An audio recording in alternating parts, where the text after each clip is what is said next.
Revenue department की एक बहुत बड़ी लापरवाही सामने आई है। इस लापरवाही की वजह से 28 ऐसे परिवार हैं जिनकी ज़मीनें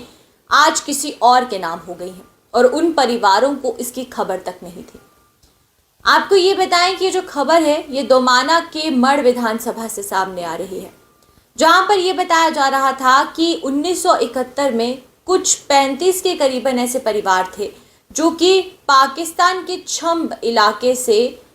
भारत आए थे और इनको 1976 में यानी कि 5 साल पहले तो इन्हें टेंट में गुजारना पड़ा और उसके बाद जाकर सरकार ने इन्हें ये ज़मीनें दी और इन ज़मीनों को मार्क करके इनके नाम किया गया। उस समय ये बताया जा रहा था कि इन लोगों को जो है वो गिरदावरी चढ़ाकर ये जो ज़मीनें थी वो इनके नाम कर दी गई थी।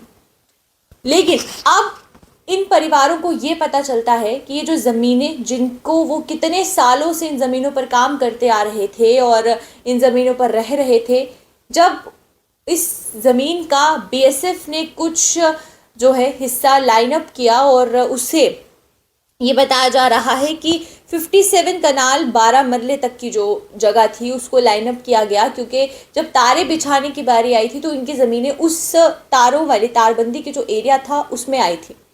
तो उस समय कंपनसेशन का अमाउंट जो था वो सरकार द्वारा इन परिवारों को दिया गया और वो जो कंपनसेशन का जो राशि है यानी कि मुआवजे की राशि है वो 1,45,72,000 रुपये थी। वो राशि इन तक पहुंची नहीं और ये वो जो राशि थी वो उन लोगों तक पहुंची रेवेन्यू डिपार्टमेंट ने जिन लोगों के नाम पर इनकी ज़मीनें कर दी हैं।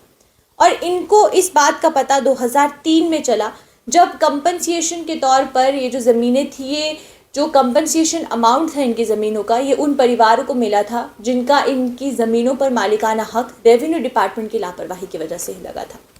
उसके बाद से लेकर आज तक ये लोग इसको लेकर प्रदर्शन करते आ रहे हैं। 2019 में इन्होंने एक फ़ाइल सबमिट की जिसमें कि कहा गया कि क्योंकि इन्होंने अपनी ज़मीनों का इंतकाल नहीं करवाया था, इंतकाल रजिस्टर्ड नहीं करवाया था, जिसकी वजह से ये जो ज़मीनें हैं ये रेवेन्यू डिपार्टमेंट ने किसी और व्यक्ति के नाम कर दी है और जिन व्यक्तियों के नाम ये ज़मीन की गई है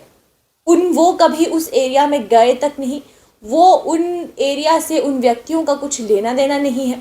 और इस लापरवाही की वजह से ये जो 28 परिवार हैं ये अब ये कहने को मजबूर हो गए हैं कि उन लोगों के इंतकालों को रद्द किया जाए इस ज़मीन पर और फिर तब तक के लिए रजिस्ट्री को भी रोका जाए जब तक इंतकाल रद्द नहीं होते हैं। यानी कि इन परिवारों ने जब तक इंतकाल नहीं करवाया था और ना ही इनको किसी ने इसके बारे में बताया, क्योंकि उस समय 1976 में जब इनको ये ज़मीनें मिली तो गिरदावरी देकर जो है वो ज़मीनें इनके नाम कर दी गई और उस समय ना ही किसी डिपार्टमेंट के मुलाजिम ने इन्हें ये बताया कि उनको इंतकाल देना ज़रूरी है, इंतकाल रजिस्ट्रेशन करवाना बहुत ज़रूरी है, ज़मीन का इंतकाल होना ज़रूरी है। तो उस वजह से आज ये परिवार जब ये उस डिपार्टमेंट में जाते हैं तो इन्हें ये कहा जाता है कि आपने इन ज़मीनों पर कब्ज़ा किया है, इस ज़मीनों पर मालिकाना हक किसी और का है। तो अब इनका ये कहना है कि जब तक इस तरीके से इन्हें इनकी ज़मीनें वापस नहीं मिलती हैं तब तक ये लोग इसी तरीके से जो प्रोटेस्ट हैं वो करते आएंगे। यानी कि रेवेन्यू डिपार्टमेंट की गलती की वजह से आज ये जो 28 परिवार हैं इनकी जो ज़मीनें, जो इनका इकलौता सहारा था जो सरकार ने इनको 5 साल के बाद दिया, वो आज तक इनको जो जिस पर ये काम करते आ रहे थे अब इन्हें वो पता चल रहा है कि इनका मालिकाना हक उन ज़मीनों पर है ही नहीं।